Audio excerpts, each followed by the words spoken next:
Então, bom dia, pessoal.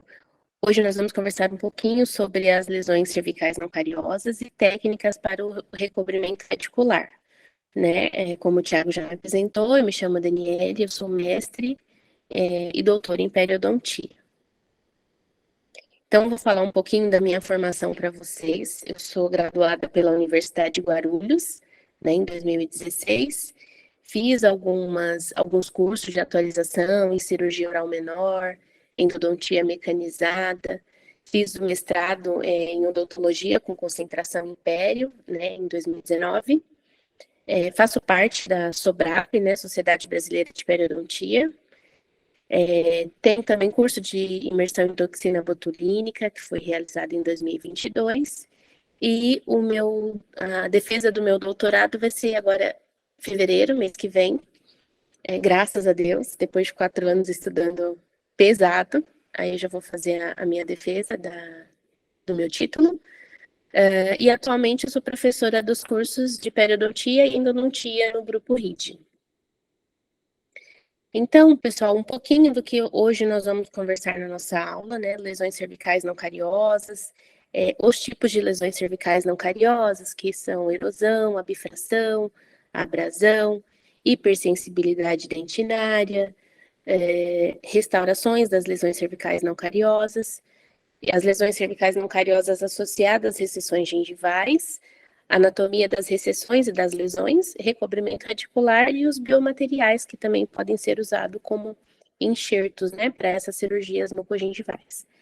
Pessoal, eu tenho mania de falar muito rápido, então, assim, eu gostaria que me avisassem se eu estiver falando muito rápido para eu diminuir um pouco a velocidade. E se alguém tiver alguma dúvida, vocês que ficam à vontade, pode me perguntar na hora ou pode anotar e perguntar no final. Eu quero que vocês fiquem bem à vontade e tirem todas as dúvidas, certo? Então, eu sempre gosto de começar falando o que a periodontia trata, né? Periodontia não é só raspagem, né, gente? Geralmente, quando nós falamos em periodontia, a primeira coisa que vem na cabeça é raspagem, é tratamento periodontal, o mais grosseirão que nós conhecemos, mas não. A periodontia trata também os tecidos, né, mucogengivais. Então, falando em cirurgia periodontal, a gente pode ou melhorar a estética tirando excesso de tecido gengival, que são os casos de gengivoplastia, que vocês já, né, tiveram algumas aulas sobre isso, ou a gente também pode trabalhar colocando o tecido perdido, devolvendo esse tecido que foi perdido através dos enxertos gengivais, né, de recobrimento radicular.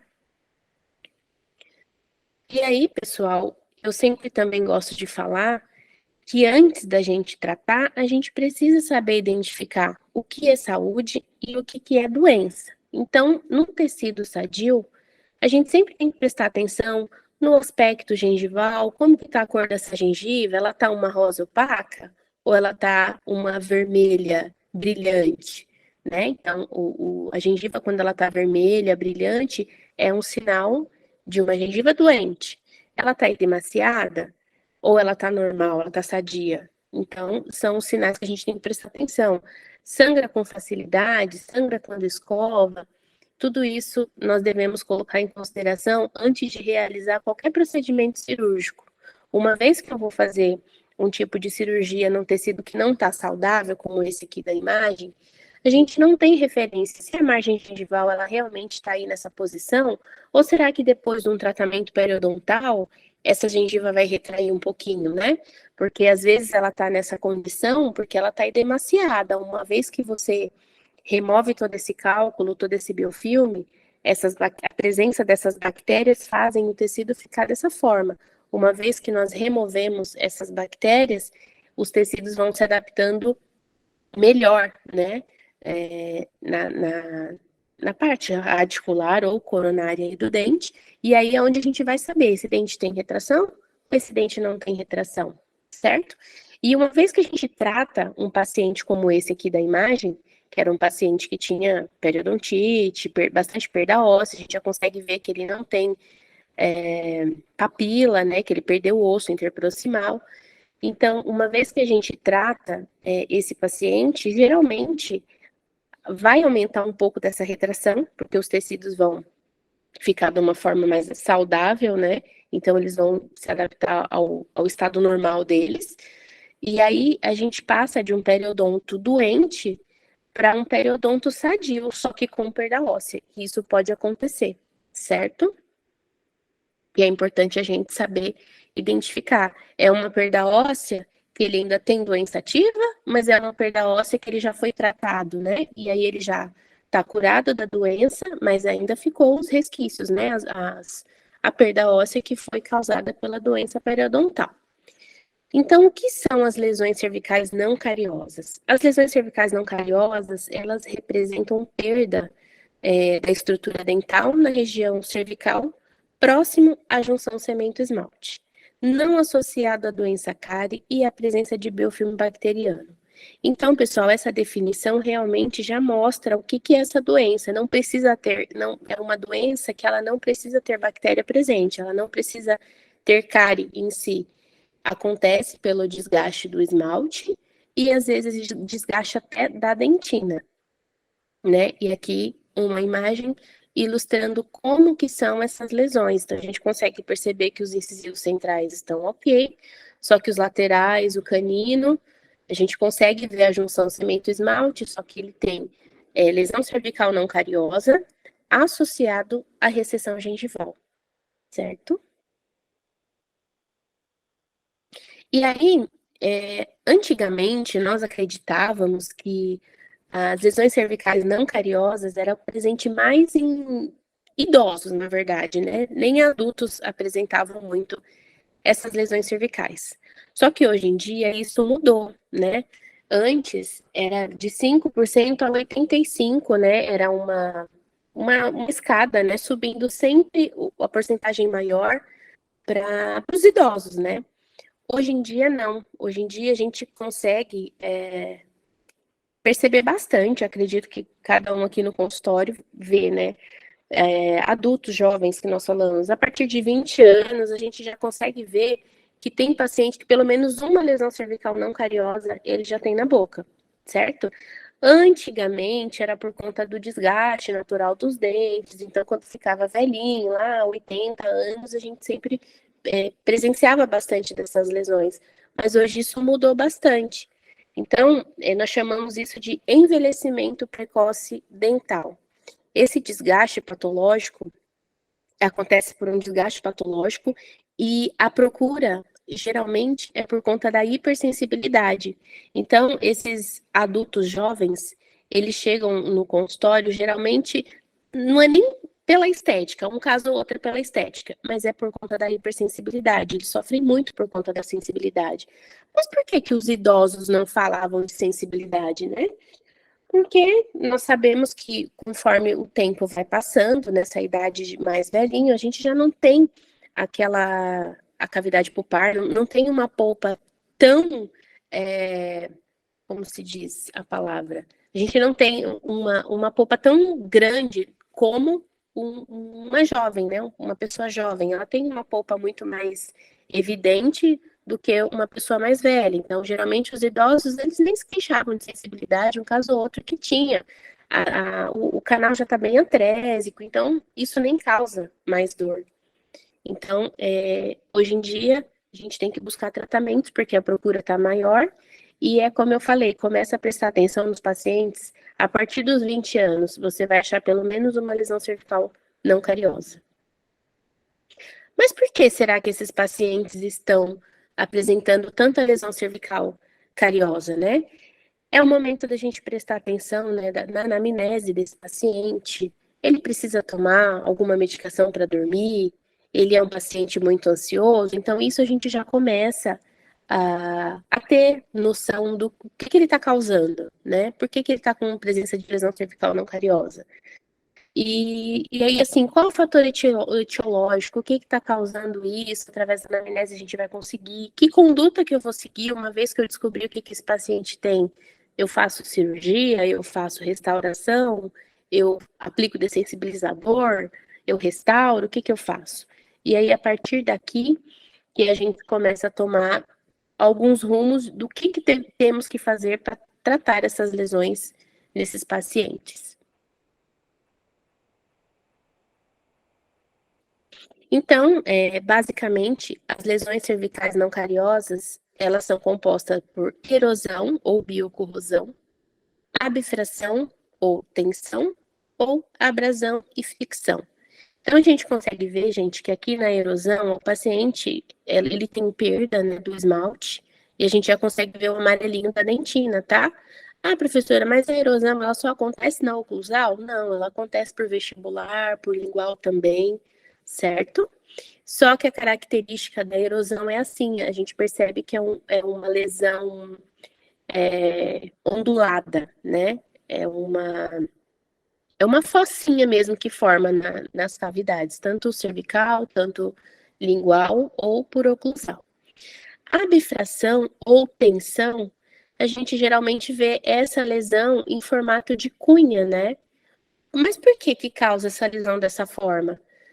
Por conta realmente de pressão, de mordida, é uma oclusão que não está correta, e aí você distribui uma força errada, né, em cima daquele dente, e isso, ao passar dos anos, vai causando umas microtrincas nessa região cervical, e aí vai descolando esses pedacinhos de esmalte. Então, é muito característico a bifração, formato de V, certo? Por conta de oclusão errada. Ou porque o paciente extraiu o dente, o outro dente ficou mal posicionado, ou mordida cruzada, vários fatores, né? Tem pacientes que têm hábitos de ficar mordendo palito, ou, eu gosto de morder mais do lado direito do que do esquerdo, então isso você causa uma distribuição das forças erradas de um lado só, e levando a esse processo de microtrincas aí na região do esmalte, podendo destruir o esmalte e também parte da dentina, tá? Pode ser também só na coroa ou só radicular, ou combinado, ok?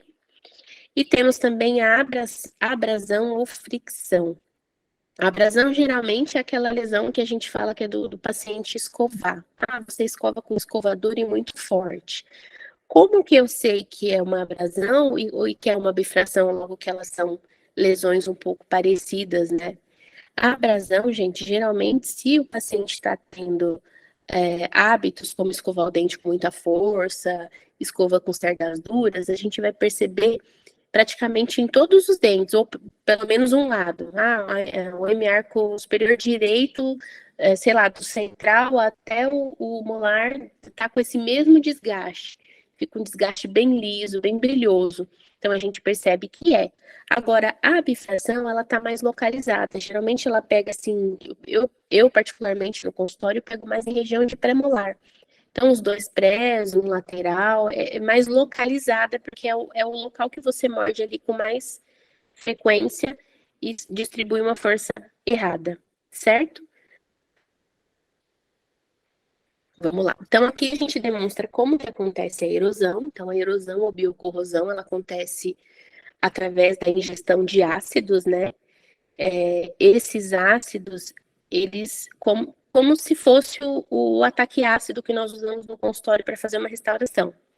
Então, uma vez que o paciente tem hábitos de ingestão de ácido, a gente meio que condiciona esse esmalte. Uma vez que eu condiciono esse esmalte e logo em seguida eu posso fazer uma escovação, eu começo a desgastar, eu vou degradando esse esmalte que está condicionado. Então, eu condicionei, ele está vulnerável, eu vou lá, agrido ele de alguma outra forma, ou rangendo, ou mordendo, eu transformo esse esmalte do esmalte que era correto, perfeito, sadio, eu condicionei e ele praticamente desfaz com essa ingestão de ácido.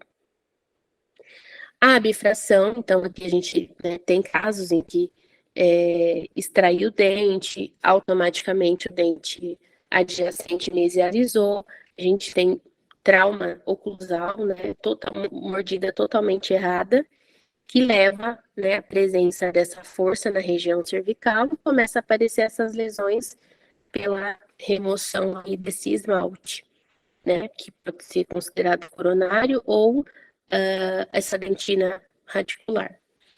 E, por último, nós temos a abrasão, que geralmente nós relacionamos mais com força na escovação, como eu falei, e uso de escovas duras, com cerdas duras. Aí geralmente acomete mais dentes de uma região. E aí, quais são as origens, então, dessas lesões cervicais não cariosas? Nós consideramos essas lesões cervicais como doenças de origem multifatoriais, como eu disse. Hábitos de morder caneta, de morder palito, isso leva à bifração. Escovação forte, com escovas que não têm as cerdas adequadas, que não são macias, duras, isso também leva essa destruição. Apertamento, ranger, bruxismo também leva, né, a essa destruição. Ingestão de alimentos ácidos, roer unha, creme dentais, clareadores, né, à base de carbono, que nós sabemos que tem bastante material corrosivo, né, dentro desses creme dentais. Então, isso também, com o uso prolongado, vai levar à formação de uma lesão cervical não cariosa. E pacientes também que têm hábitos de vinhos, de bebidas, né, que são ácidas, Gatorade, que eu vou falar um pouquinho mais para frente também, isso também leva à erosão. E a maloclusão, né, que muitas vezes a gente vê que o paciente ele não quer tratar porque ele não quer usar aparelho e ele acha que nada vai causar ele ter o dente fora da posição, mas isso realmente sobrecarrega alguns dentes, então a conta vai chegar para algum dente aí nessa arcada. Então, já falamos uma introdução das lesões cervicais não cariosas, e agora a gente vai falar um pouquinho de cada lesão separado, como que acontece e como que a gente poderia tratar cada uma. Então, gente, a erosão, ela pode ser de duas origens. Ela pode ser exógena ou endógena, tá? Como que a gente identifica isso na boca? Geralmente, quando é uma lesão de origem exógena, a gente consegue identificar essas lesões mais na região vestibular do paciente. E geralmente, quando é de origem endógena, né, intrínseca, a gente consegue observar essas lesões mais aqui na lingual ou na palatina. Ah, tá, mas qual que é a diferença? Então, pessoal, essa lesão, quando ela vem de origem extrínseca ou exógena, são alimentos que nós ingerimos. Por exemplo, os hábitos alimentares, muito suco de limão, ou chupar limão, ou muito hábito em suco de laranja, chupar laranja direto. Então, isso interfere demais, leva, sim, a um caso de erosão. Estilo de vida, aqui a gente quer dizer academia, por exemplo, pessoas que vão para academia, existem alguns tipos desses. Ai, agora me fugiu o nome. Mas dessas coisas que o pessoal na academia toma, fugiu o nome agora da cabeça. Mas, por exemplo, Gatorade, essas medicações para ganhar massa muscular, dependendo do pH, você pode levar também à erosão, né, desse tecido dental. Medicamentos, aqui é um exemplo, aquela vitamina C, né, pode ser tomada, pode, mas assim, tudo muito controlado. A vitamina C, ela também pode levar à erosão. E os ocupacionais são aquelas pessoas que trabalham com degustação de vinho, degustação de café, e isso também, ao longo da vida, vai levar à erosão.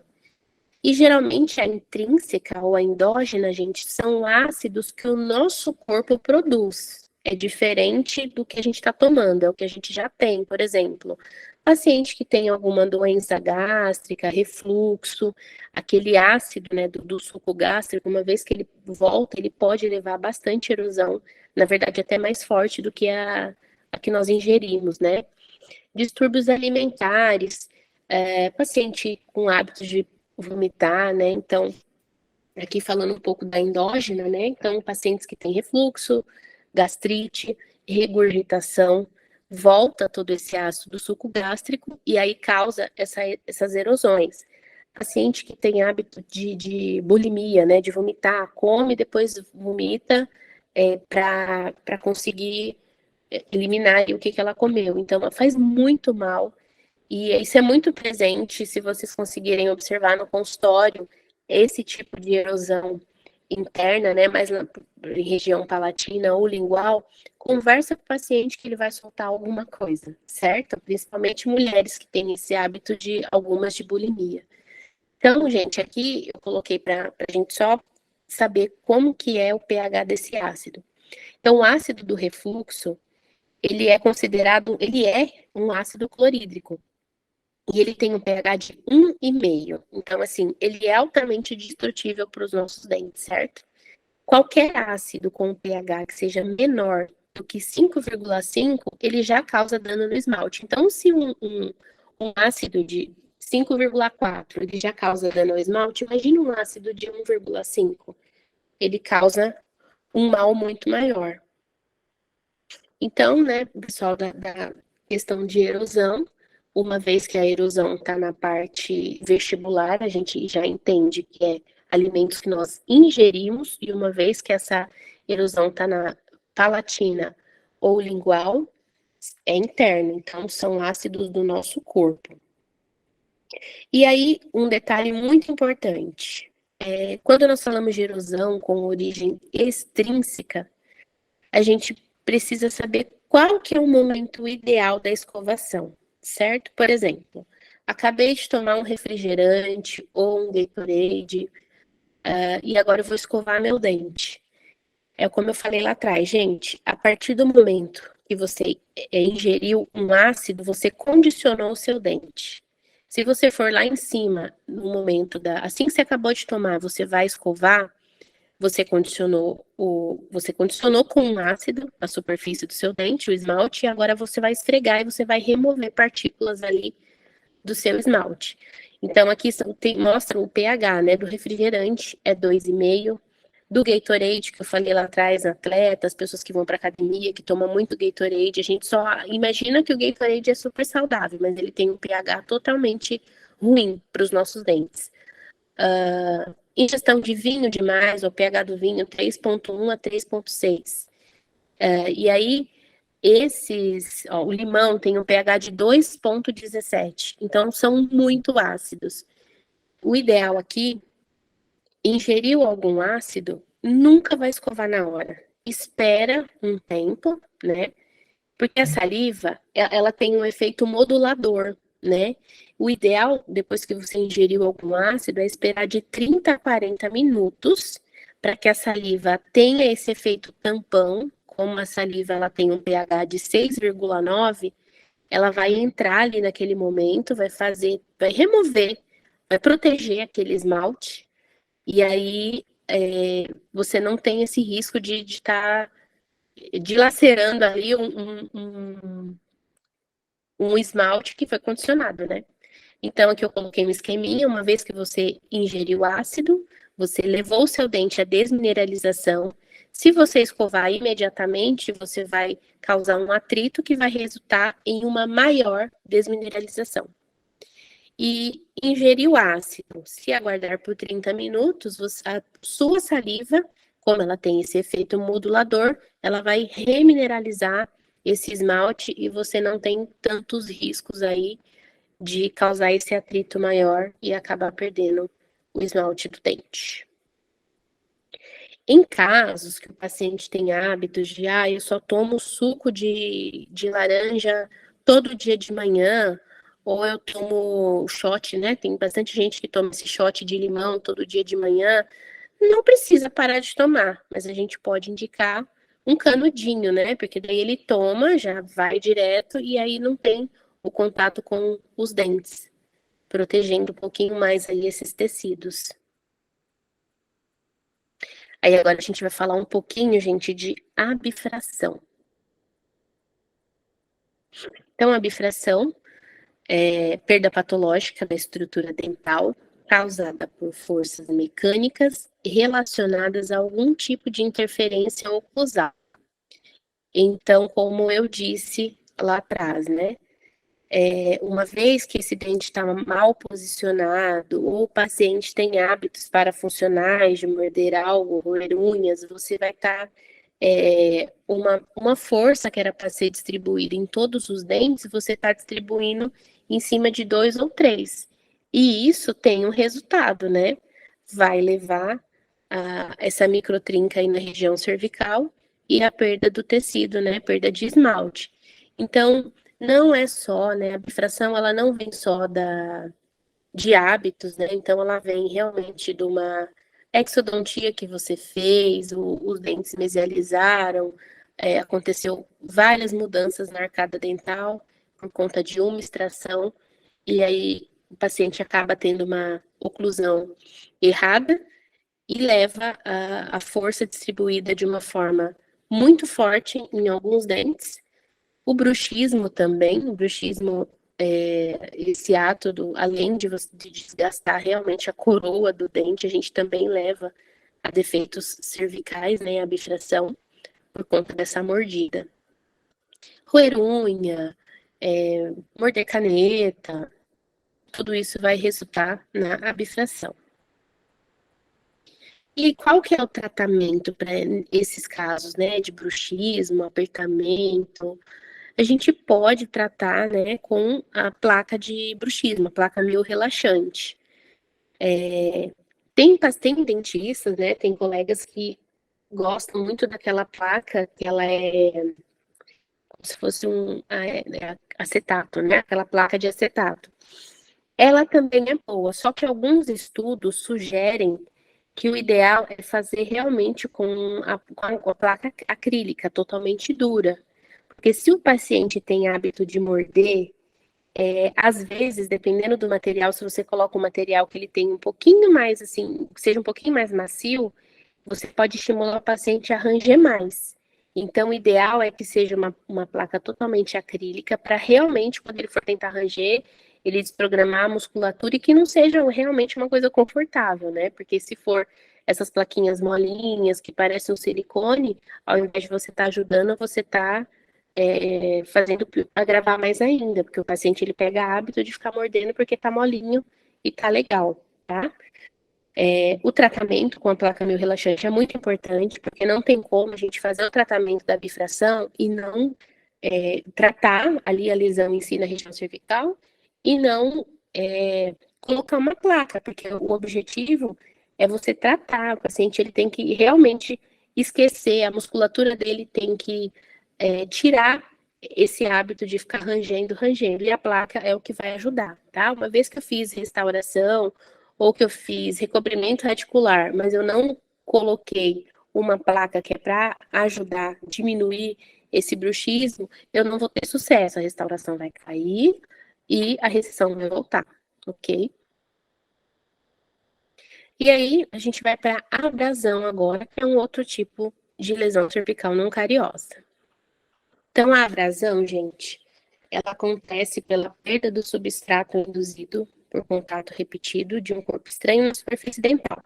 A gente consegue identificar a abrasão bem assim perfeitamente, porque fica uma superfície bem polida, né? A gente consegue ver que o dente está bem polido, está bem brilhoso e acomete mais de um dente. Não é como a bifração, que às vezes pega um, dois dentes, né? A abrasão, ela pega às vezes 3, 4 dentes, como eu falei, uma arcada inteira, porque geralmente vem da força da escovação. São dentes bem polidos e geralmente, pessoal, a abrasão a gente encontra mais em pacientes que são bons escovadores, né? Geralmente na cabeça deles, a escovação forte, uma escovadura, é o ideal para fazer a limpeza, mas resulta em abrasão. Geralmente, pacientes que chegam com esses defeitos são aqueles pacientes que muito dificilmente têm uma cárie, que são mais cuidadosos, mas aí tem a mão um pouquinho pesada e a gente tem que orientar. Então, as características de lesão cervical não cariosas, abrasão, é superfície lisa, polida e rasa, tem um contorno regular, pouca ou nenhuma sensibilidade e geralmente na região vestibular, porque é onde o paciente consegue colocar mais força. E aí, o que temos que indicar para esses pacientes que têm presença dessa lesão cervical não cariosa? Escova de cerdas macias, creme dentais com baixo volume de abrasivos, RDA. E o que esse RDA, esse volume de abrasivo? A gente consegue encontrar, gente, esse RDA nos cremes dentais. Então, o ideal é que esse RDA seja menor do que 70, para que a gente não tenha nenhum abrasivo que leve à destruição mais ainda desses tecidos. Geralmente, esses cremes dentais que são clareadores, eles têm um volume desse RDA bem aumentado, que é por conta da abrasividade mesmo, para ela dar uma clareada. Então, sempre indicar para esses pacientes o creme dental com o menor abrasivo possível, a técnica correta da escovação, porque geralmente esses pacientes, para conseguir chegar à lesão dessa forma, eles não escovam na técnica certa, geralmente é vai e vem, né, que forma aquela lesão daquela forma. E diminuir a força, isso é sempre importante conversar com o paciente. E aqui tem uma tabela com os valores desse RDA, que é essa quantidade de abrasivos que é presente nos cremes dentais. Então, essa tabela mostra que tem o Colgate, né, esse primeiro creme dental, que é o Colgate clareador, ó, tem 101 RDA. É muito abrasivo, gente, para você escovar o dente ali com ele. Oral-B White também, que tem abrasivos, ó, 128 nível de RDA. Cirimpro 5.000, 62. Esse aqui já tá legal, porque a gente considera abaixo de 70, você já pode usar, já pode considerar que é um creme dental com baixo nível de RDA. Eumex 77 também é um creme dental muito bom. Colgate Luminous White 175.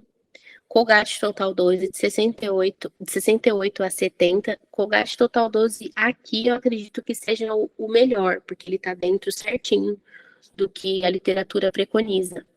O Colgate Sensitive 125, Sensodyne Repair 104, Eumex Sensitive 30.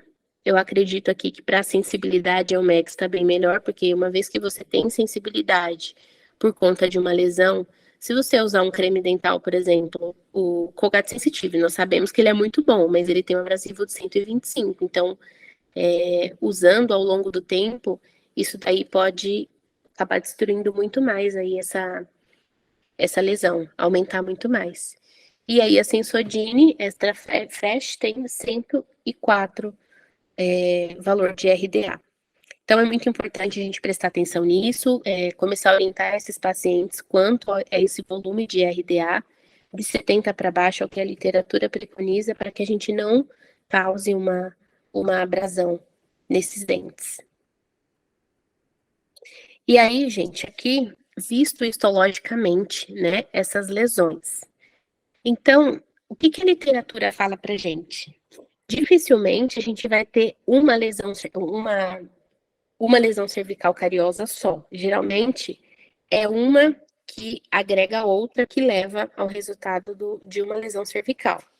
Então, nessa primeira imagem aqui, a gente consegue enxergar que é uma lesão mais arredondada, né? Ela não tem aquele V, não tem aquele formato de cunha. Só que aqui nessa lesão está presente a tensão, a corrosão e a fricção. Todas estão presentes. Só que o formato dela mostra que a fricção que está em maior atividade, né? Então, quando a presença do ácido está em maior atividade, com a fricção em conjunto, nós teremos as lesões em formato arredondado. São mais altas do que profundas e acometem mais dentes. Então, nesse caso, o paciente ingere bastante ácido, só que aí eu venho com a escovação. Nessa que eu venho com a escovação, eu vou remover aquele esmalte que foi condicionado. Por isso que eu falei que nenhuma lesão se dá sozinha, uma ajuda a outra, ok? Como que eu sei que essa lesão foi causada por isso? Pelas características, geralmente elas são mais altas do que profundas e elas têm formato arredondado. Então, geralmente, esse paciente tinha a ingestão de bastante ácido e a escovação dele, que foi a fricção, levou a esse desgaste.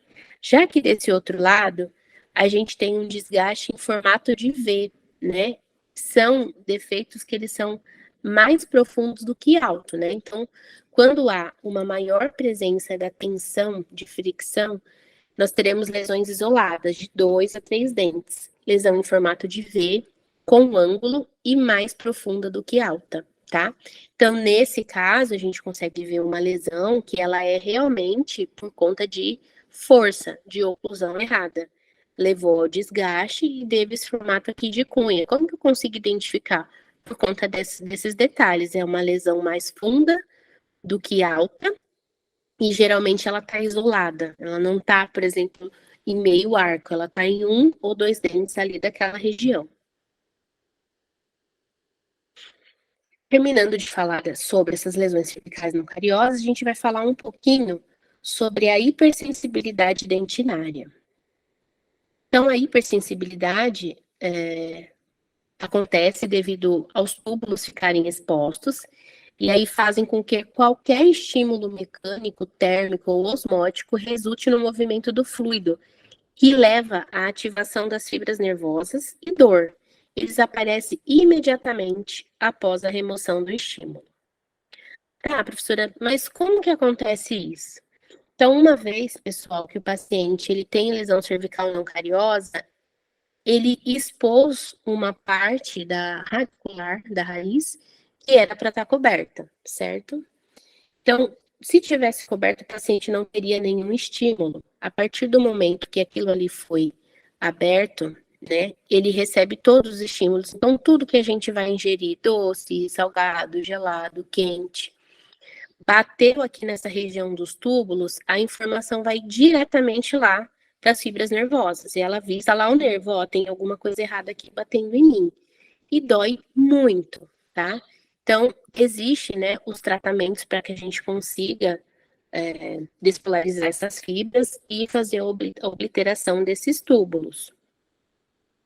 E aí, como que são feitas? Fala um pouquinho mais para frente. E aí, aqui nós temos a prevalência mundial da hipersensibilidade dentinária. 33,5% da população mundial possui hipersensibilidade dentinária. E isso está cada vez aumentando mais, porque antes, como eu falei, acometia mais idosos. Hoje em dia, a gente vê jovens, até crianças com uma lesão cervical não cariosa. Criança, um pouquinho mais difícil, mas você pega também, porque devido à quantidade de energia que a criançada tem, uma vez que você não coloca essas crianças para extravasar, eles rangem muito à noite. A gente também percebe bastante isso no consultório, né? Muita gente, meu filho range bastante os dentes. Então, isso também leva a um desgaste em criança, mas aqui, geralmente, essa população mundial está envolvendo mais jovens, adultos e idosos.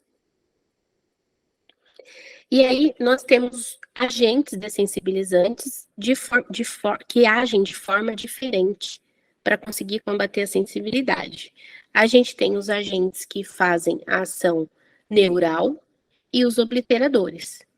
Os neurais são agentes à base de potássio e fotobiomodulação com laser de baixa potência. Então, esses são os neurais. E os obliteradores, nós temos vários produtos, glutaraldeídos, oxalatos, derivados de cálcio, à base de estrôncio, vernizes fluoretados, selantes tubulares, laser de alta potência. E aí, o tratamento para sensibilidade, a gente geralmente usa esses dois agentes que fazem a neural e os obliteradores.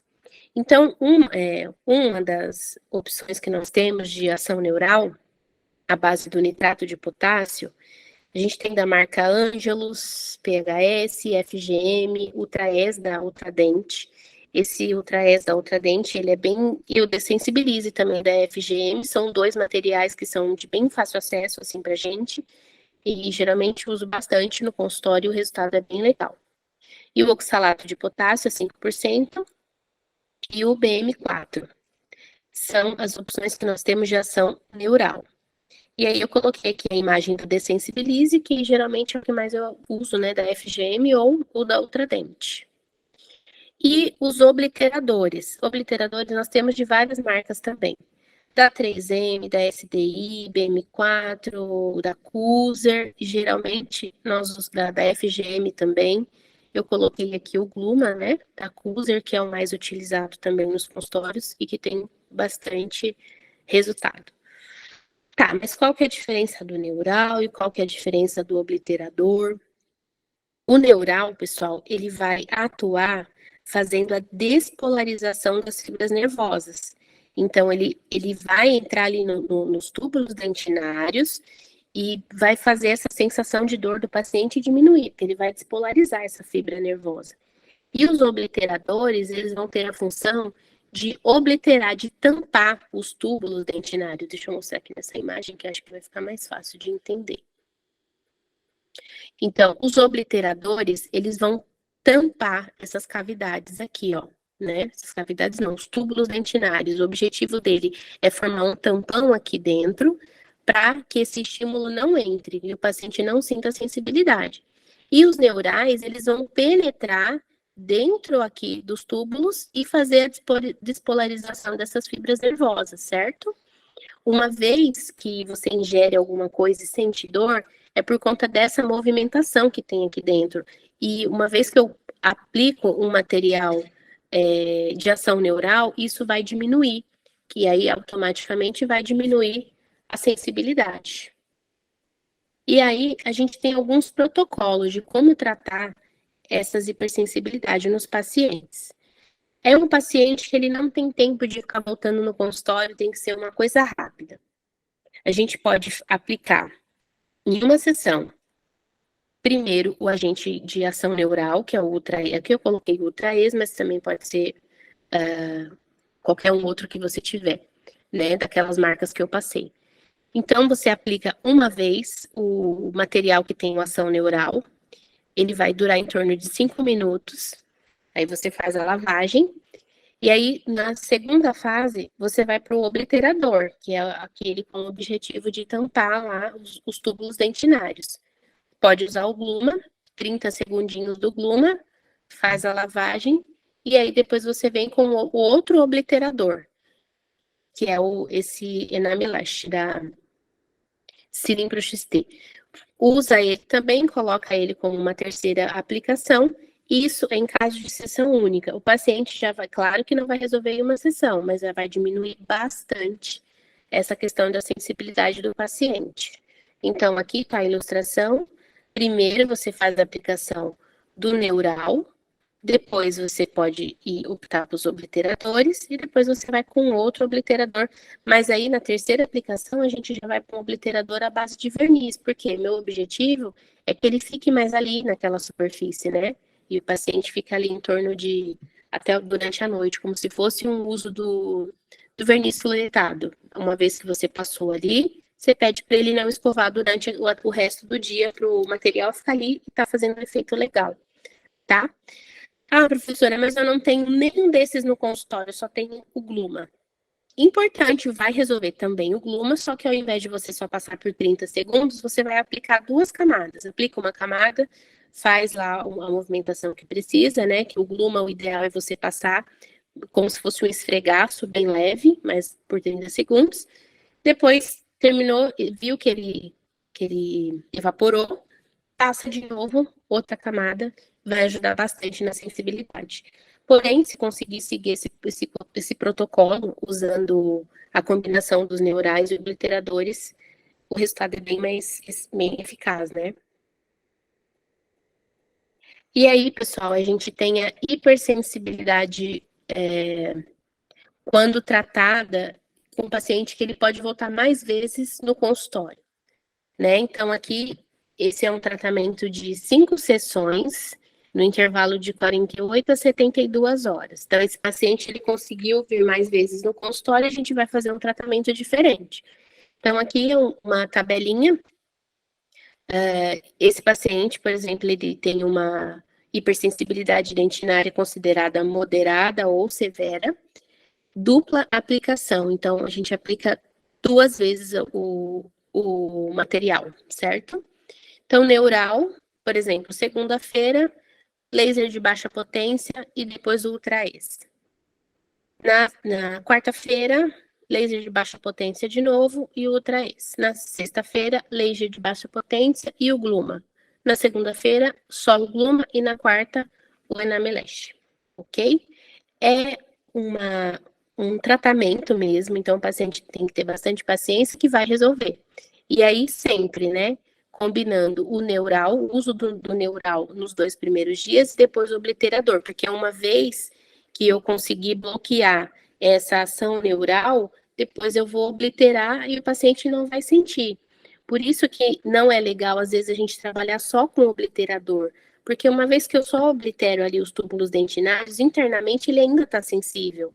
Então pode diminuir, mas não sumir praticamente como essas sessões, né? Essa proposta de tratamento. E aí a gente vai falar um pouco das restaurações da lesão cervical não cariosa. Quando que eu devo restaurar uma lesão cervical não cariosa?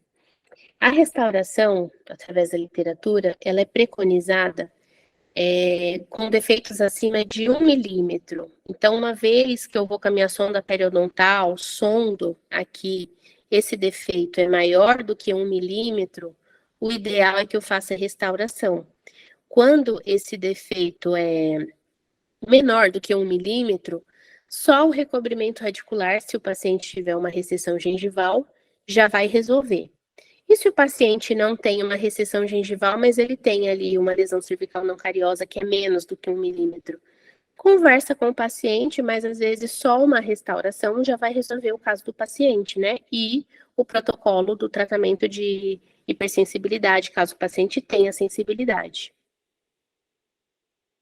E aqui uma tabelinha dos tipos de lesões cervicais e qual que é o tratamento. Então, nós sabemos que essas lesões cervicais, elas podem acometer a região cervical da coroa ali, e pode acometer a raiz também, né? Tem lesões que elas não acometem a coroa e acometem só a raiz.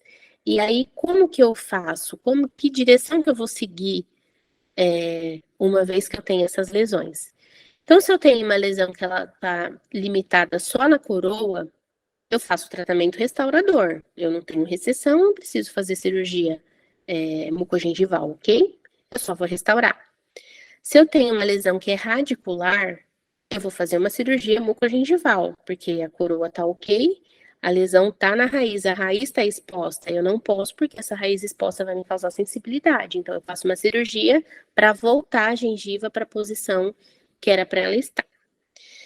E se eu tenho uma lesão que é corono-radicular, pegou uma parte da coroa e pegou uma parte da raiz, o que que eu vou fazer para tratar isso daí? Eu vou fazer primeiro a restauração e depois a cirurgia mucogengival.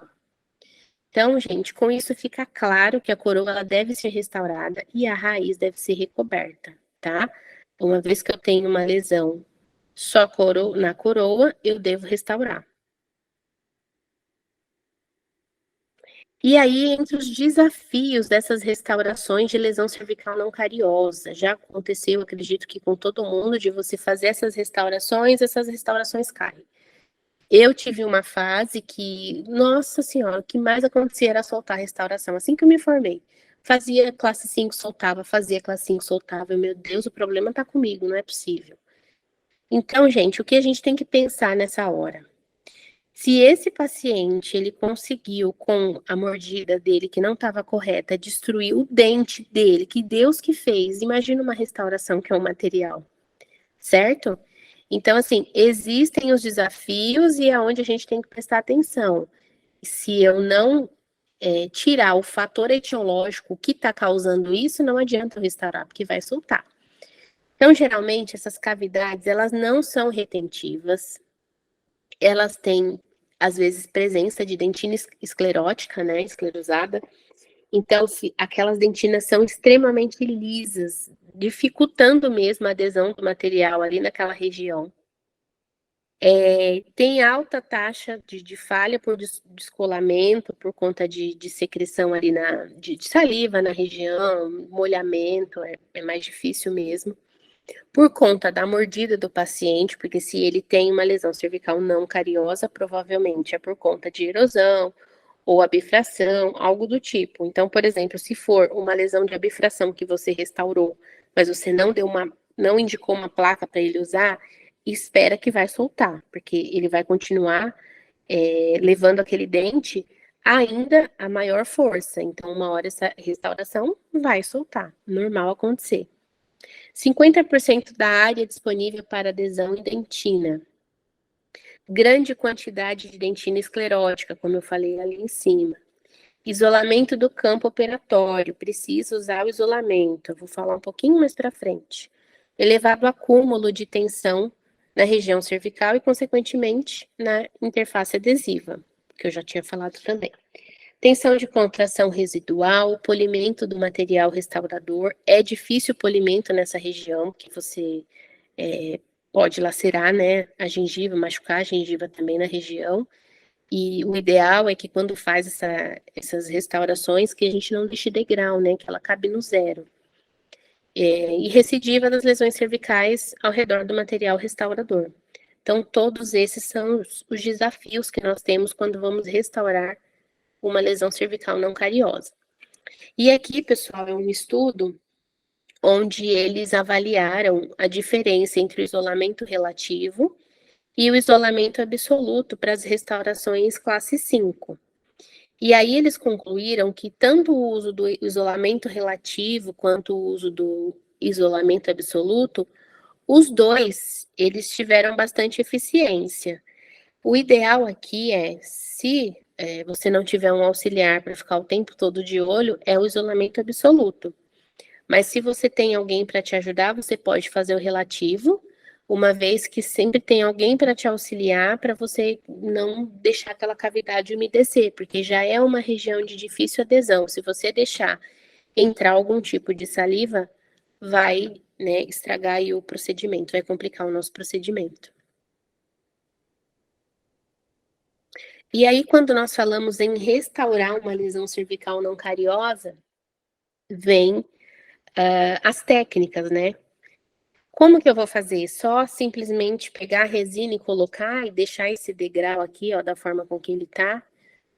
Não, pessoal, o importante é sempre, né, utilizar uma broca, tirar esse bisel, arredondar essas pontas, não só pensando na estética, mas também pensando na durabilidade desse material. Todo material, toda restauração que nós fazemos, que tem presença de quina, são restaurações que são mais vulneráveis, né? Pode acontecer de soltar, né? Muito rápido. Então, aqui não pensando só na estética, mas quando a gente vai fazer uma restauração de uma lesão cervical, a gente sempre tem que arredondar, deixar esse degrau o menos possível, tanto para a estabilização aí de uma resina, quanto de um tecido, tá? Pensando no recobrimento radicular também, jamais eu vou colocar um tecido gengival em cima de um degrau desse, certo? Que as chances de não dar certo são muito grandes. As lesões cervicais não cariosas, associadas às recessões gengivais.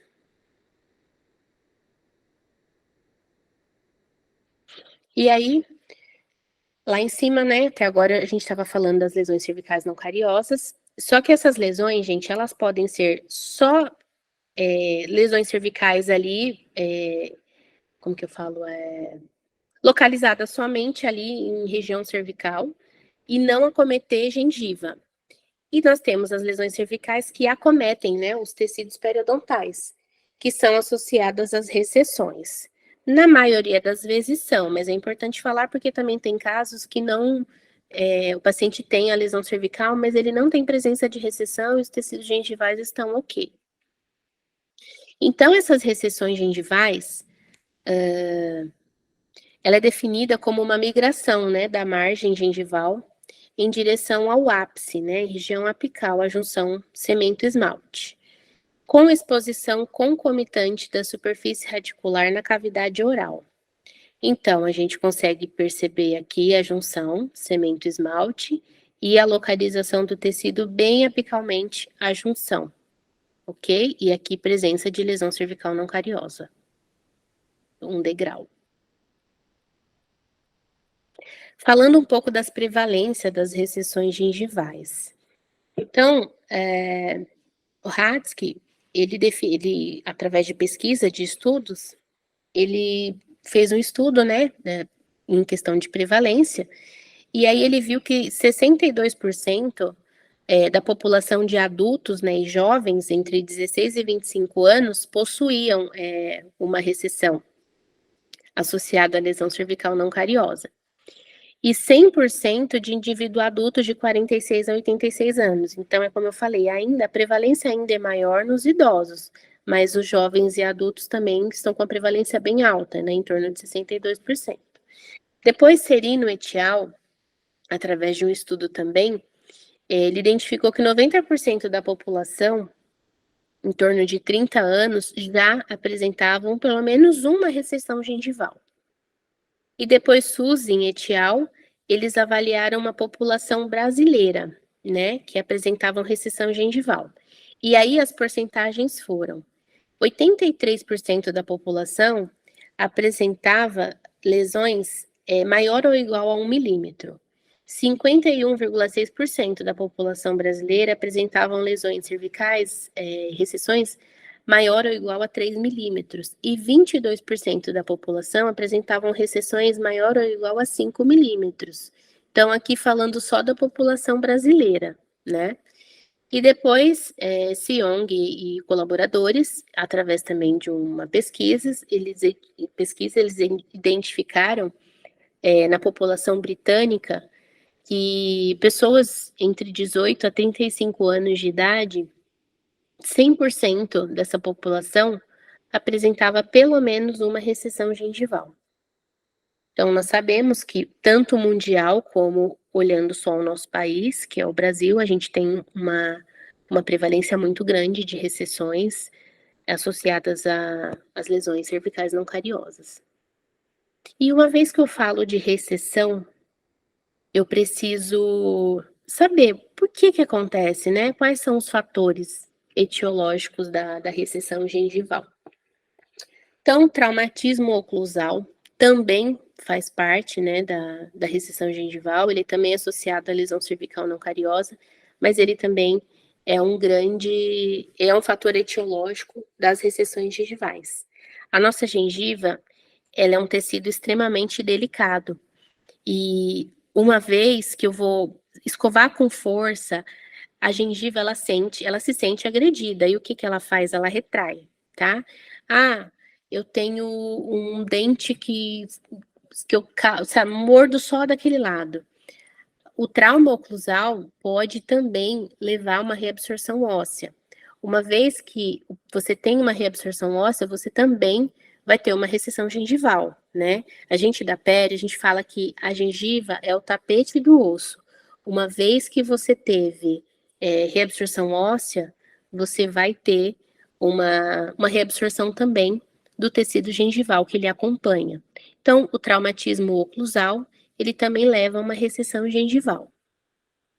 A doença periodontal, aí que no caso de um paciente doente, tem periodontite, nós fizemos o tratamento desse paciente, e é como eu falei lá no comecinho da aula, uma vez que eu removo todo aquele biofilme, todas aquelas bactérias que estavam presentes, o tecido vai ficar sadio, né?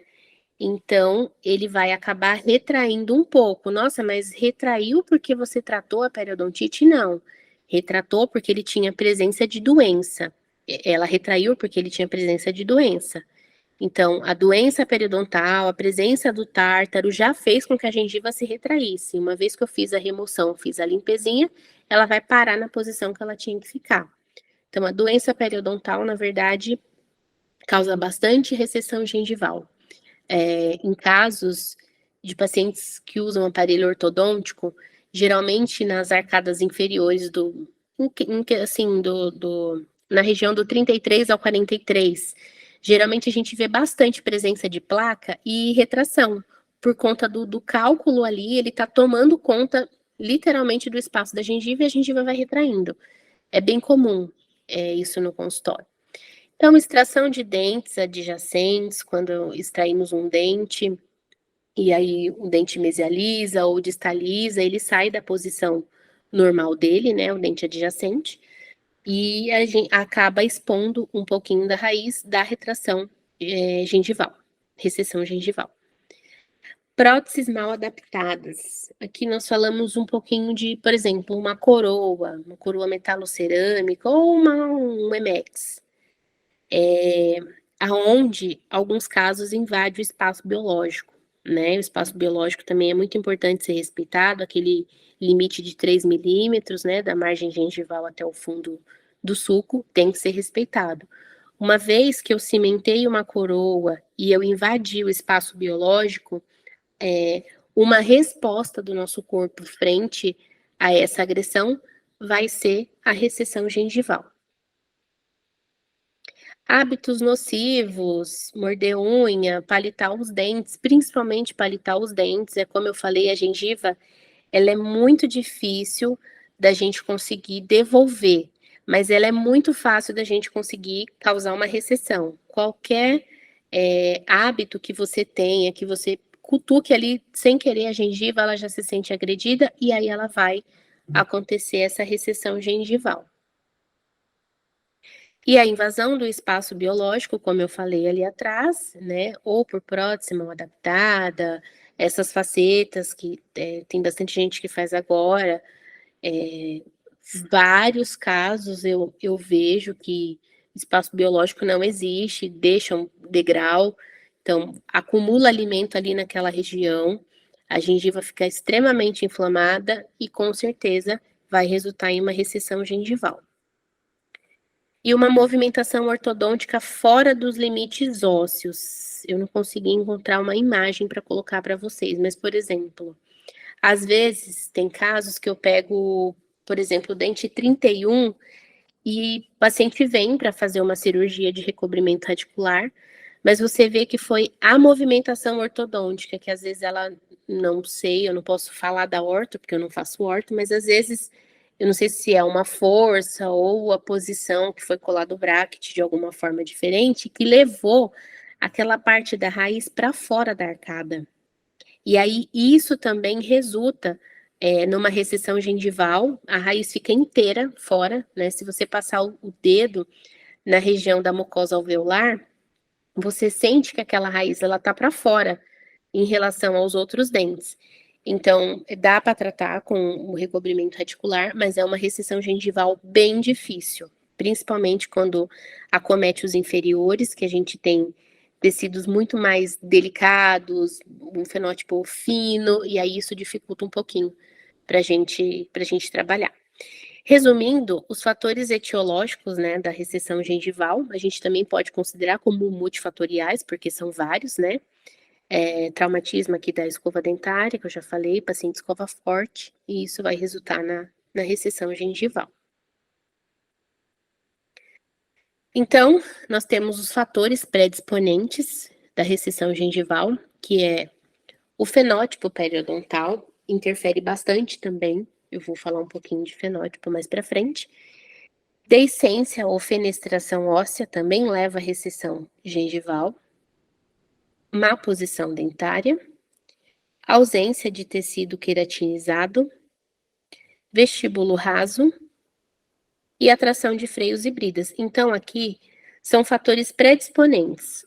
O que quer dizer isso? Nem sempre isso vai levar a uma recessão gengival, diferente do que eu estava falando no slide anterior, que são os fatores etiológicos. Os fatores predisponentes são fatores que a gente às vezes tem na boca e que eles ajudam a levar a uma recessão gengival. Essa deiscência ou fenestração é quando a gente tem aquela perda óssea na região radicular e é como eu falei, a gente considera a gengiva como um tapete do osso. Então, uma vez que eu tenho uma perda óssea, uma descência ou fenestração, a minha gengiva ela vai acompanhar o nível do meu osso. Então, ela vai descer juntamente com o osso. Se você teve perda óssea, a gengiva vai acompanhar, certo? Má posição dentária, nós já falamos, ou por conta de má posição mesmo, que o paciente já nasce com essa os permanentes já se posicionam dessa forma, ou por conta de uma extração que levou os dentes adjacentes a uma má posição, pode levar também. A ausência de tecido queratinizado é bem importante, pessoal. Tecido queratinizado, a gente tem que ter uma espessura boa, né, acima de 3 milímetros. Quando a gente tem menos do que essa quantidade, a gente tem uma predisposição bem grande de ter uma recessão.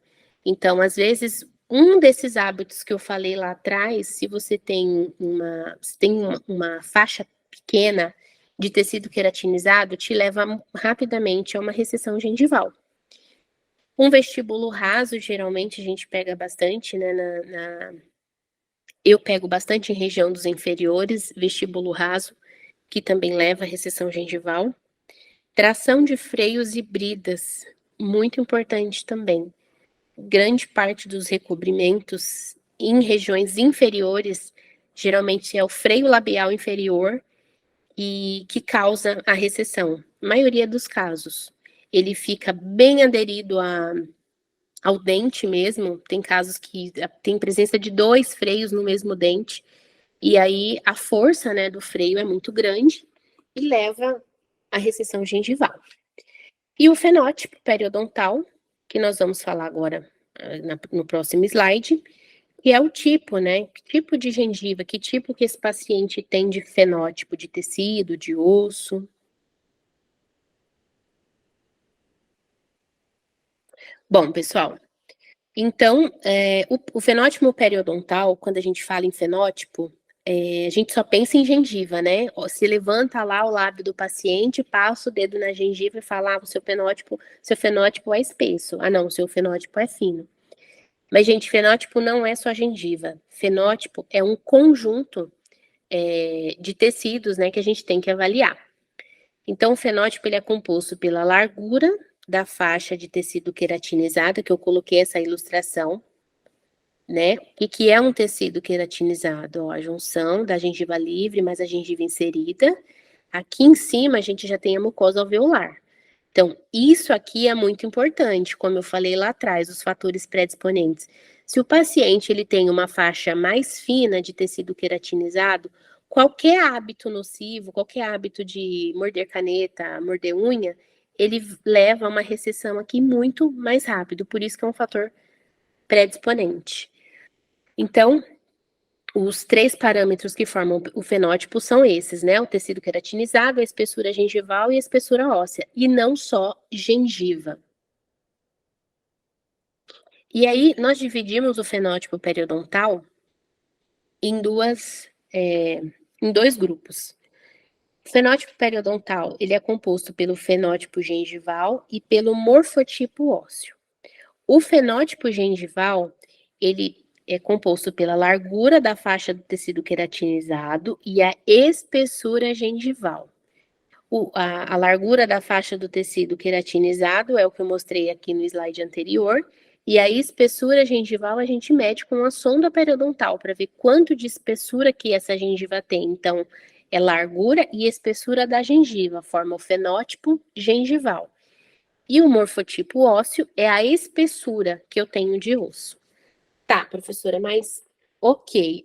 O fenótipo gengival a gente consegue identificar com a sonda periodontal. A gente mede lá com a sonda a largura da faixa de tecido queratinizado e depois a gente coloca a sonda e consegue ver a espessura do tecido. Mas e a quantidade óssea? E a espessura óssea? Como que eu vou conseguir identificar?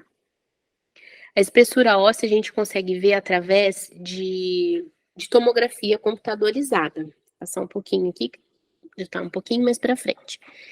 Então, segundo a Academia Americana de Pério, e a workshop, né, que foi realizado, a nova classificação das doenças periodontais, os fenótipos gengivais, eles são classificados como fino e espesso, né? Essa classificação aqui eu tenho como o plano e espesso e festonado e fino e festonado. Só que a nova classificação, eu trouxe esses 3 porque eu acho importante saber. Só que essa nova classificação, ela só entrou o espesso e o fino e festonado, que eu acredito que são mais fáceis até para a gente conseguir identificar. Geralmente, O fenótipo, que ele é espesso, o fenótipo gengival espesso, ele está mais associado à presença de bolsas gengivais, de bolsas, não periodontais, mas bolsas gengivais mesmo, porque às vezes ele tem a gente chama que é pseudobolsa. Parece que tem bolsa, mas não tem, é porque ele tem excesso gengival. Os dentes são em formato de quadrado, né? Então aqui a gente percebe que o paciente ele realmente tem excesso, que é aquele excesso que depois poderia ser removido. Já o fenótipo fino, ele é tão delicado que a gente consegue, tá vendo, ver a transparência do instrumento aqui dentro.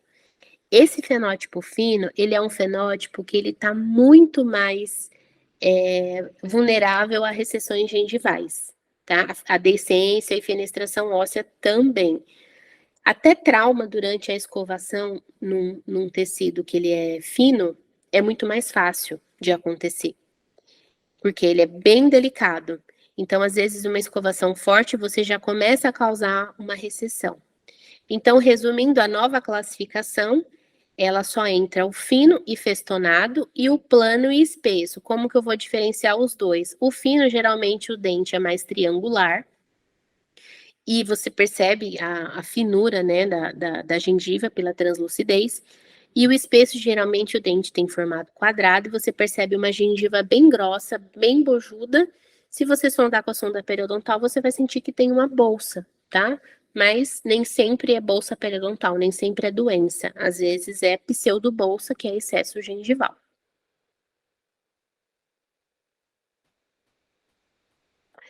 Bom, e aí a gente tem uma tabelinha que ajuda bastante a gente a identificar a diferença dos tipos, né, de gengiva.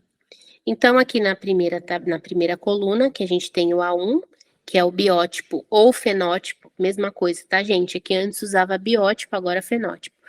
Biótipo fino e festonado.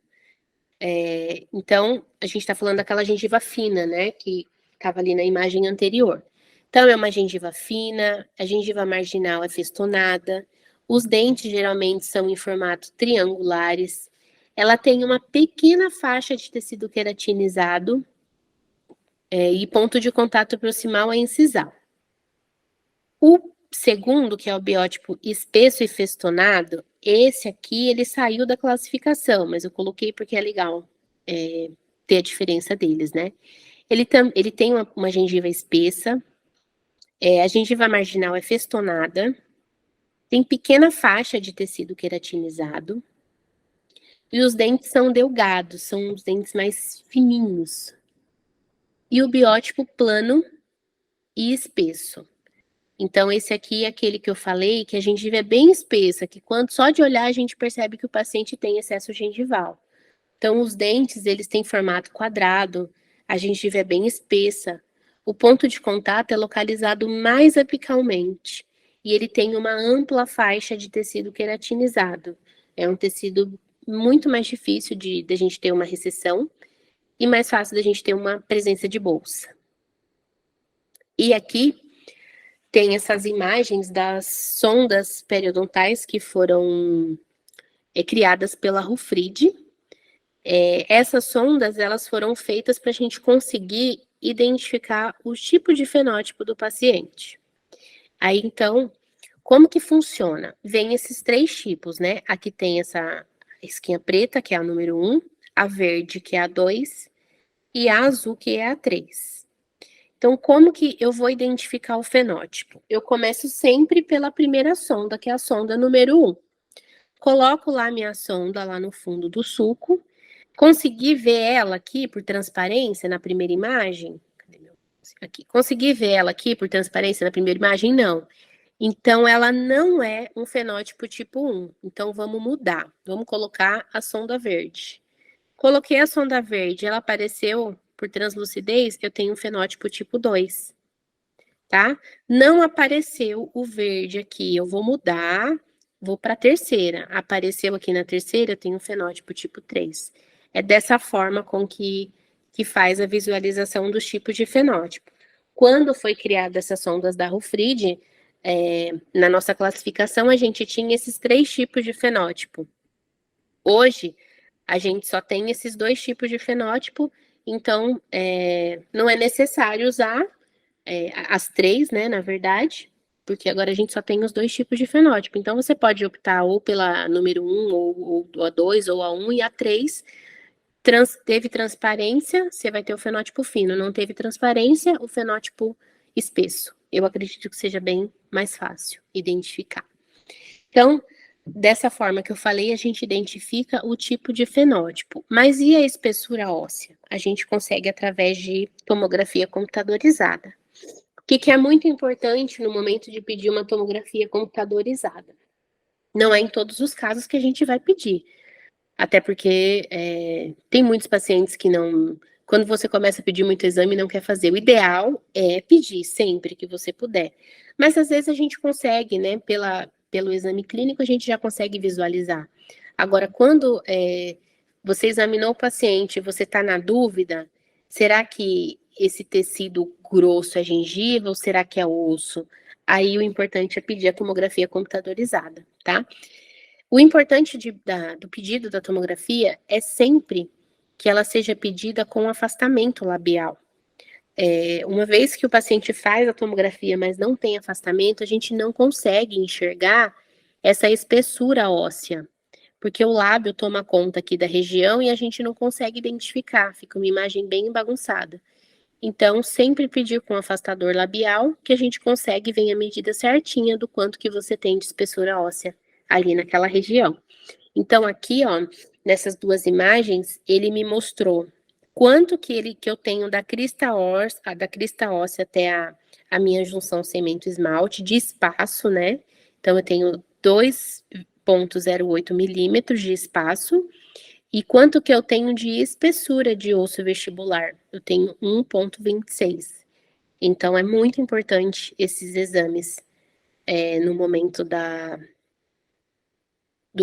cirurgia, né? Antes da cirurgia. E aqui eu tenho uma tabela que separa o periodonto espesso do periodonto fino. São as características dos fenótipos. Então, no periodonto espesso, eu tenho uma gengiva mais fibrosa, mais densa.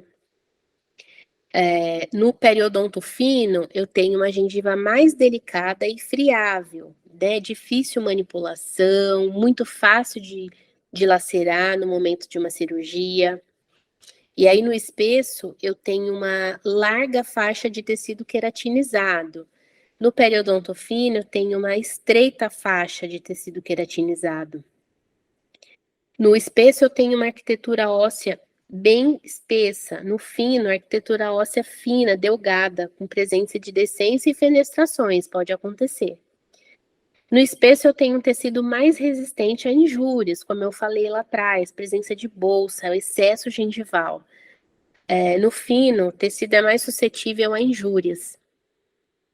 No espesso, eu tenho mais previsibilidade após os procedimentos cirúrgicos, menos remodelação óssea.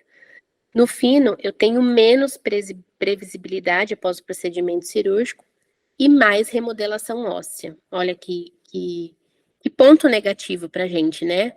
Que geralmente o tecido que vem mais para a gente tratar é o periodonto fino, né? E não o espesso, porque o espesso tem excesso, o fino é o que a gente precisa. E ele tem uma remodelação óssea ainda mais do que o fenótipo espesso. Então, isso atrapalha, né? Atrapalha no momento da nossa cicatrização.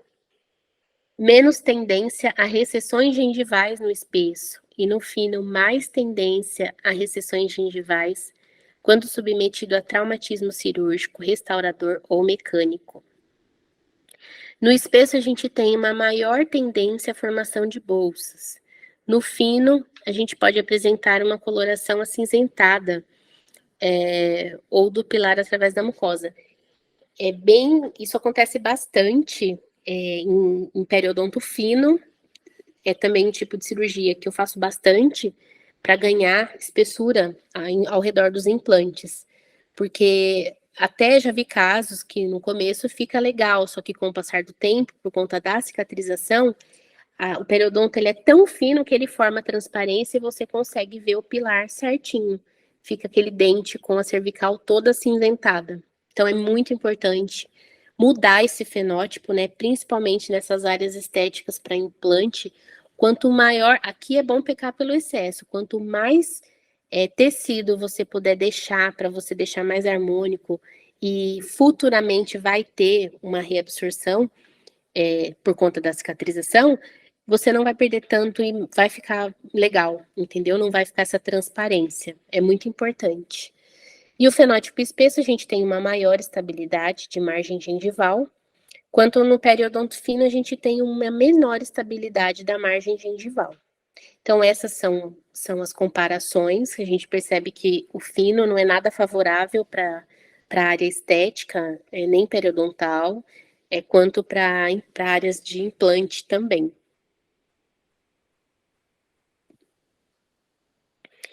E aí, o principal fator etiológico das recessões gengivais, segundo a literatura, ainda é a escovação dental traumática, porque inicialmente leva a uma recessão gengival e depois ela resulta numa abrasão dentária.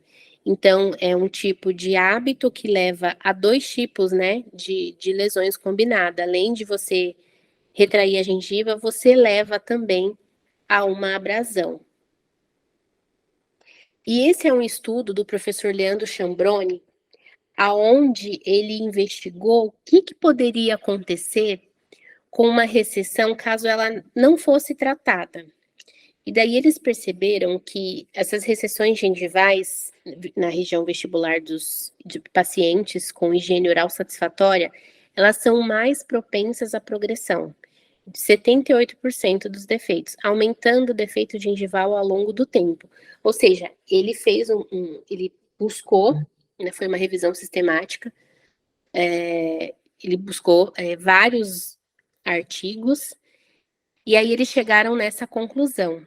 Os pacientes que nós consideramos os bons escovadores, eles têm uma progressão maior ainda desses defeitos. Como eu falei, escovação, eles associam que uma escovação boa tem que ser forte e com uma escova dura. São pacientes que a gente pega realmente muita recessão, muita lesão cervical não cariosa, mas geralmente a gente não pega com cárie, porque tá sempre muito limpinho. Então é muito importante, porque às vezes ele acha que ele tá sendo super cuidadoso e ele tá causando outros tipos de lesões que podem ser bastante prejudicial também, certo? E aí, nós entramos na parte de enxerto de tecido conjuntivo. Gente, vocês querem dar uma paradinha agora? Dar uma descansada?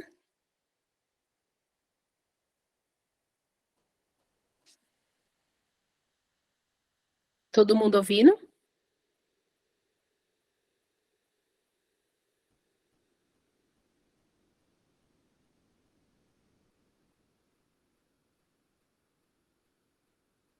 Então, beleza, pode continuar, né? Então, eu vou continuar. E aí, assim, se vocês, quando tiver cansado, quiser parar, então vamos tocar direto, tá bom? Por mim também tá tudo bem. Eu vou falando e quando você estiver cansado, a gente para.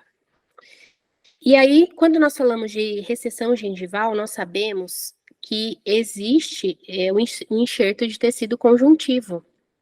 E aí, qual que é a indicação? Em que momento que a gente usa o tecido conjuntivo nessas recessões? Então, gente, para sítios com tecido queratinizado entre 1 e 2 milímetros, a espessura tecidual ela deve ser levada em consideração. Então, em sítios com menos de 1 milímetro de espessura, o enxerto de tecido conjuntivo deve ser preconizado.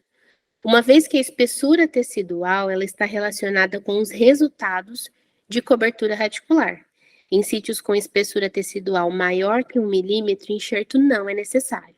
Então, geralmente, gente, o uso do enxerto de tecido conjuntivo, ele é mais indicado no casos para fenótipos finos, né? Que geralmente o fenótipo fino, ele tem menos que 1 milímetro de espessura. Então, ele não é capaz de nutrir, no momento que a gente for fazer uma cirurgia para recobrir, dele nutrir todo esse espaço que a gente precisa. E o objetivo do enxerto de tecido conjuntivo é, além de fazer a cobertura radicular, a gente quer mudar esse fenótipo de fino para um fenótipo mais espesso. entendeu? Porque o tecido conjuntivo ele vai se unir a esse tecido, e aí, às vezes, você nem consegue ganhar no momento de uma cirurgia recobrir. Por exemplo, eu tenho uma recessão de 5 milímetros. Às vezes eu não consigo cobrir os 5 milímetros, mas eu consigo mudar o fenótipo. Então, isso já é importante, né? De você mudar o fenótipo. Tem casos que tem espessura tecidual maior que 1 milímetro e tem casos que a gente usa enxerto também. Tá? Não é necessário? Não, não é, porque acima de 1 milímetro o tecido ele já consegue nutrir o que a gente precisa, ele consegue se estabilizar bem na região que a gente precisa.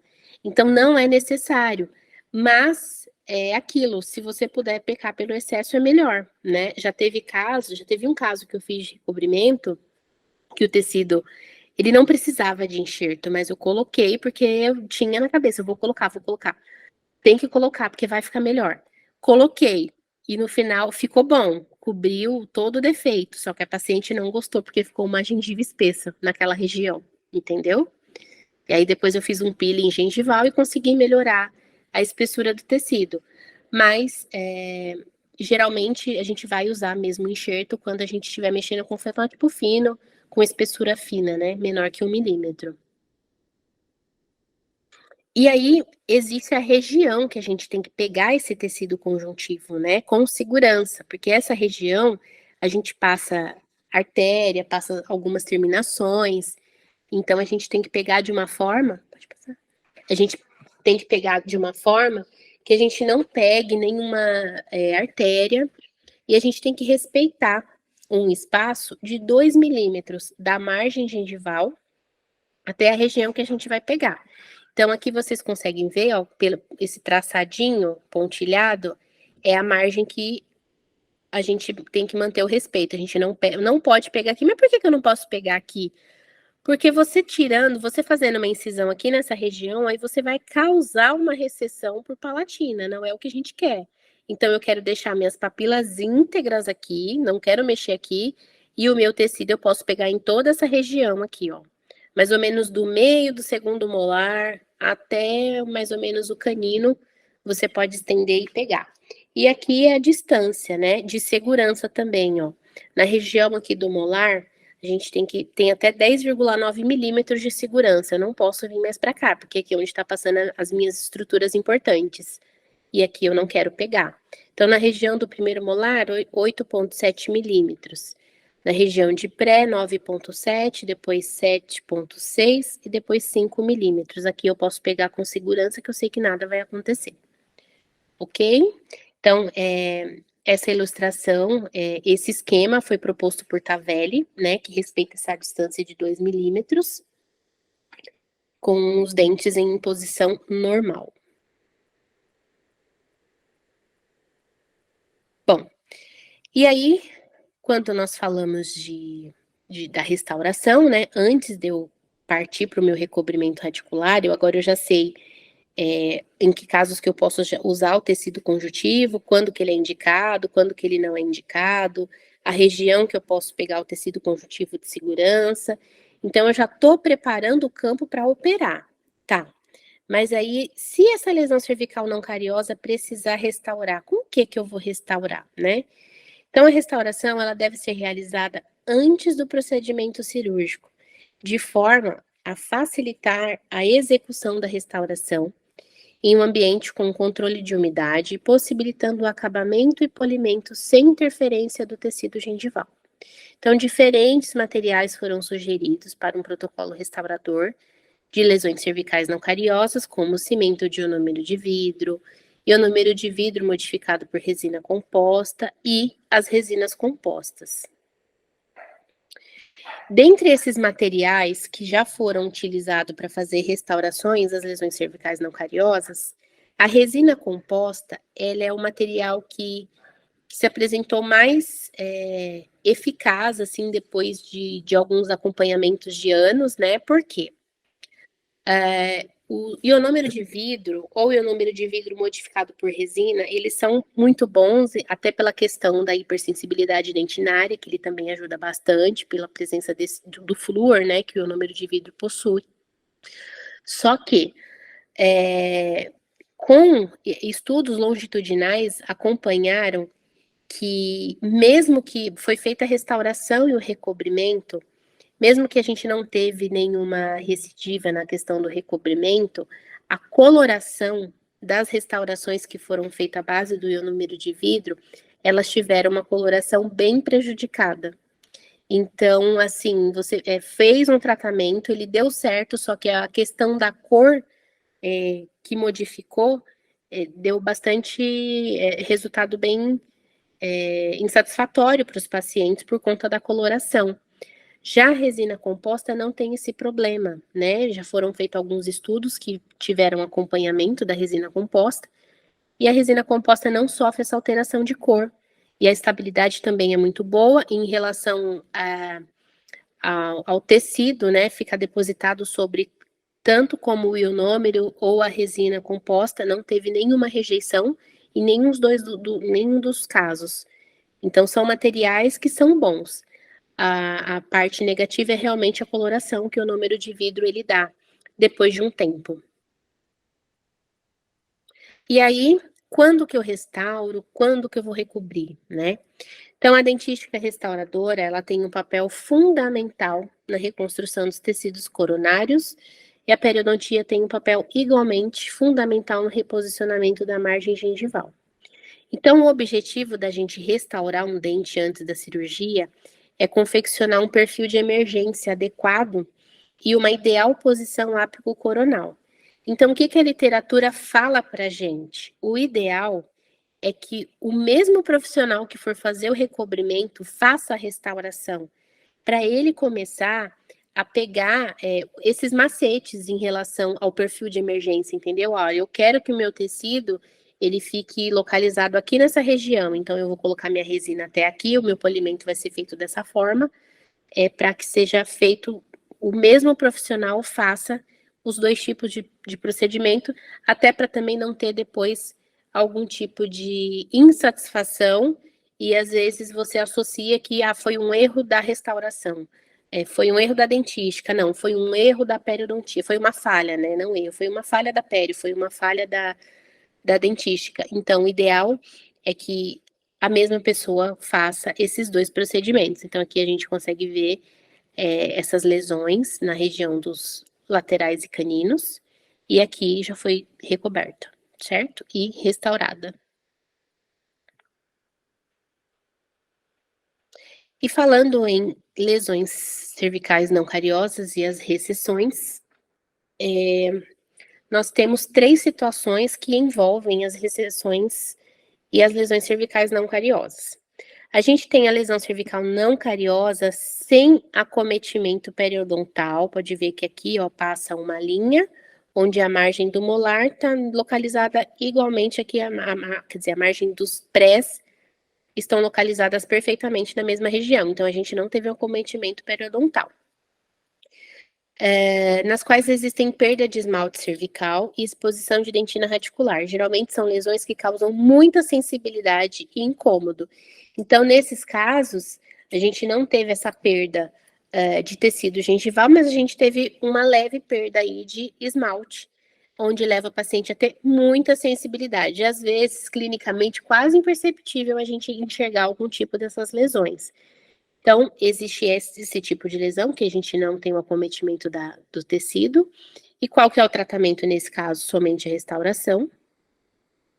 A gente tem um outro tipo de recessão, sem a perda de estrutura coronária. A gente consegue ver que as coroas estão intactas. Esses pontinhos vermelhos mostram aqui onde que é a minha junção.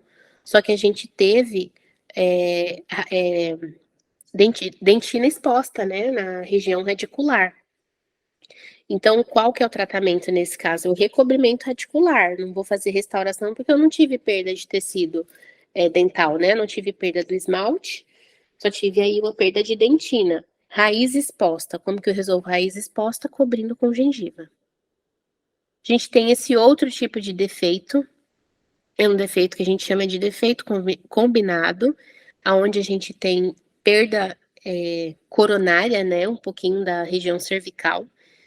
E a ausência da junção cemento-esmalte, a gente não consegue identificar a junção aqui nesse momento. e a gente tem a presença do ângulo cavo superficial.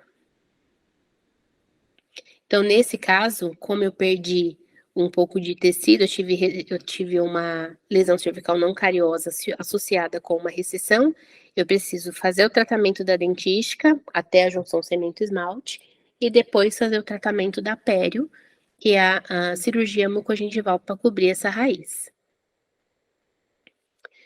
E aí, gente, no mesmo paciente, eu posso ter vários tipos de lesões, né? Perspectivas diferentes dentro da mesma abordagem. Então, eu posso ter um caso que envolva só raiz, outro caso, nesse caso aqui, a gente consegue ver, ó, a gente consegue ver certinho a linha da junção cemento-esmalte, só que ele teve um envolvimento radicular. Então, aqui nesse caso, eu teria que descer esse tecido para cobrir. Aqui, ó, eu consigo ver uma lesão cervical não cariosa, não é uma bifração, né? A bifração é em formato de cunha, né? Aqui a gente tem uma erosão, né? Junto com uma abrasão, provavelmente. E aqui também a gente tem. Então, aqui a gente tem já um acometimento da parte coronária, radicular e gengival, dentro da mesma boca. Então, essas três situações clínicas, elas podem acometer o mesmo paciente, ou até uma única M arcada desse paciente pode acontecer esses tipos de lesão.